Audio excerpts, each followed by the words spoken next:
আসসালামু আলাইকুম ওয়া রাহমাতুল্লাহি ওয়া বারাকাতুহু। ইন্নাল হামদালিল্লাহ ওয়াসসালাতু ওয়াসসালামু আলা রাসূলিল্লাহ ওয়া আলা আলিহি ওয়া আসহাবিহি আজমাইন আম্মা বা'দ। সুপ্রিয় দর্শক শ্রোতা কাছে কিংবা দূরে যে যেখান থেকে দেখছেন আপনাদের প্রত্যেককে সাদর আমন্ত্রণ জানাচ্ছি। দর্শক আমরা আজকের পর্বে অত্যন্ত চমৎকার এবং গুরুত্বপূর্ণ একটি প্রসঙ্গ নিয়ে আলোচনা শুনবো। সেটি হচ্ছে আ যে মুসলিম উম্মার ঐক্য কিভাবে হতে পারে? আসলে আমরা সবাই কিন্তু ঐক্য চাই।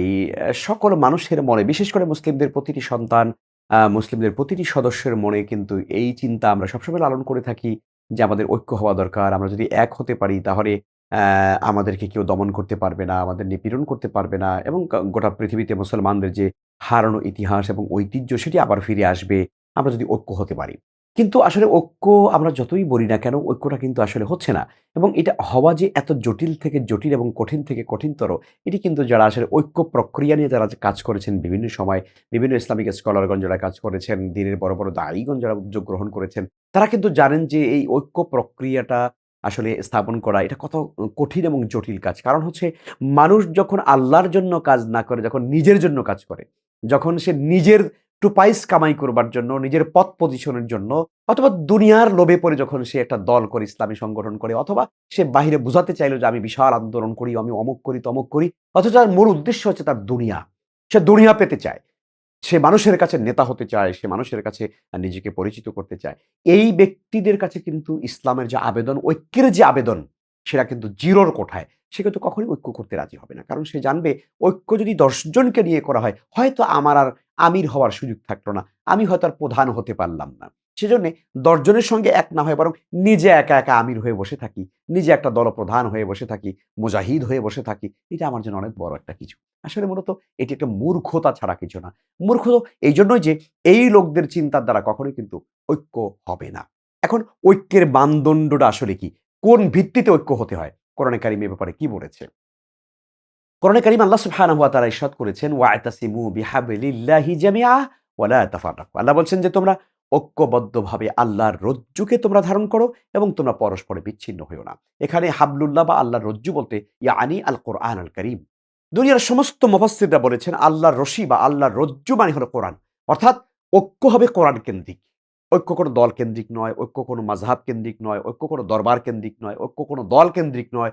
ঐক্য হবে কোরআন কেন্দ্রিক। অর্থাৎ কোরআনে কারিমে যা আছে আপনি মানেন? হ্যাঁ মানি। আমিও মানি। তা আসেন আমরা এই বিধানের আলোকে কোরআনে কারিমের কারণে আমরা দুজনে এক কথা বলব।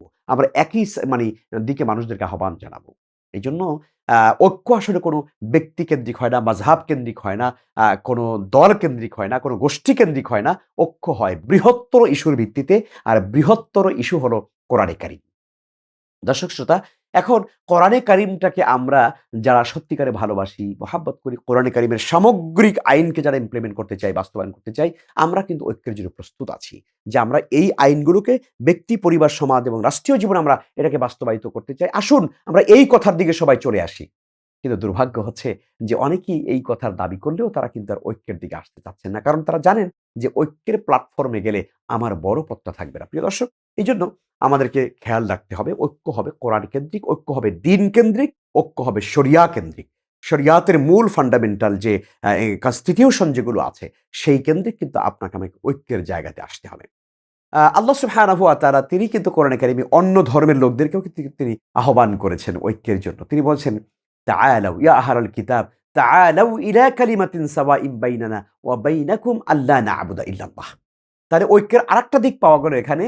আল্লাহ তাআলা বলছেন যে, "হে আহলি কিতাবগণ, আপনি হে রাসূল আপনি বলেন, কুল আপনি বলতে থাকুন, বলুন, আপনি আহ্বান করুন, হে আহলি কিতাবগণ, তাআলাউ ইলা কালিমাতিন তোমরা এমন একটা কালেমার দিকে চলে আসো, সাওয়াইন বাইনানা ওয়া বাইনাকুম যে কালেমাটা তোমাদের এবং আমাদের মাঝে, মাঝে একদম 50-50 সমান, সমান। সেটা কি? আল্লা না'বুদা ইল্লাল্লাহ। আমরা আল্লাহ ছাড়া কারো গোলামি করব না। ওয়ালা নুশরিকা বিহি শাইয়্যা। আল্লাহর সঙ্গে কাউকে আমরা শরীক করব না। ওয়ালা ইয়াত্তাখিদা বা'দুনা বা'দান আরবাবাম মিন দুনিল্লাহ। আর আমরা নিজেদের মধ্যে একে অপরকে আমরা রব হিসাবে গ্রহণ করব না। অর্থাৎ আমরা আল্লাহর গোলাম হব, আল্লাহকে রব মানব, আল্লাহকে ইলাহা মানব। এই ব্যাপারে আমরা সবাই একমত হই। প্রিয় দর্শক, তাহলে বোঝা গেল আসলে মূলত ঐক্য হবে মূলত কালেমা কেন্দ্রিক। কালেমা কেন্দ্রিক ঐক্য হবে। লা ইলাহা ইল্লাল্লাহ মুহাম্মাদুর রাসূলুল্লাহ এই বক্তব্যের আলোকে তাওহীদ এবং রিসালাতের এই বক্তব্যের আলোকে কিন্তু ঐক্য হতে হবে। কিন্তু দুর্ভাগ্য হচ্ছে আমরা কিন্তু এই কালেমা কেন্দ্রিক ঐক্য গঠন করতে পারছি না। এটার একমাত্রই উদ্দেশ্য কালেমা কেন্দ্রিক অথবা কোরআন কেন্দ্রিক এই ঐক্য মানে গঠন না হওয়ার পিছনে একটাই কথা, সেটি হচ্ছে মানুষ যখন দুনিয়ার পিছনে, দুনিয়ার লোভে পড়ে যখন যায়, তখন তার কাছে ঐক্য আর তার কাছে মূল বিষয় নয়। তার কাছে মূল বিষয় হচ্ছে পদ পজিশন এবং দলের আমির হওয়া, দলের প্রধান হওয়া, বিশাল একেবারে আমিরুল মুজাহিদিন হওয়া ইত্যাদি, ইত্যাদি। এই সমস্ত পদ পদবি যারা ধারণ করেন, আসলে তারা মূলত ইসলামী ঐক্যের চিন্তা তারা করেন না।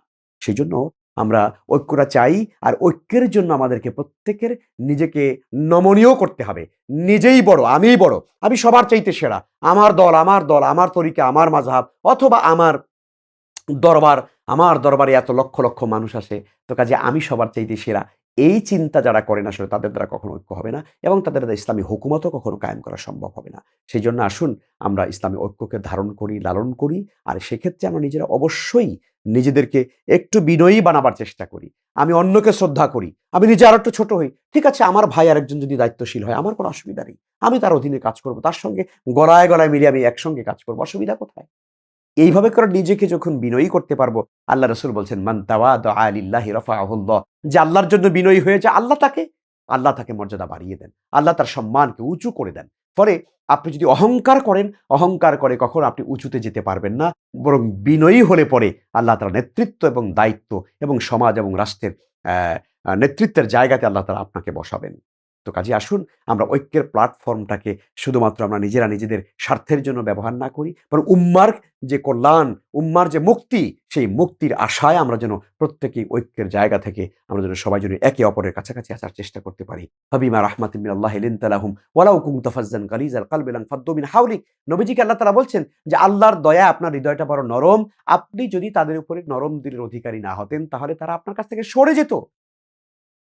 লানফাদ্দু মিন হাওলিক, তারা আপনার কাছ থেকে সরে যেত। কাজেই আপনি কারো প্রতি খড়গহস্ত হবেন না। আপনি কারো সঙ্গে কঠোর আচরণ করবেন না। তা কাজেই ঐক্য যদি হতে হয়, সকল মানুষদেরকে, কালেমাওয়ালা মানুষদেরকে আমাদেরকে ভাই, ভাই করে নিতে হবে। আল মুসলিমু আখুল মুসলিম।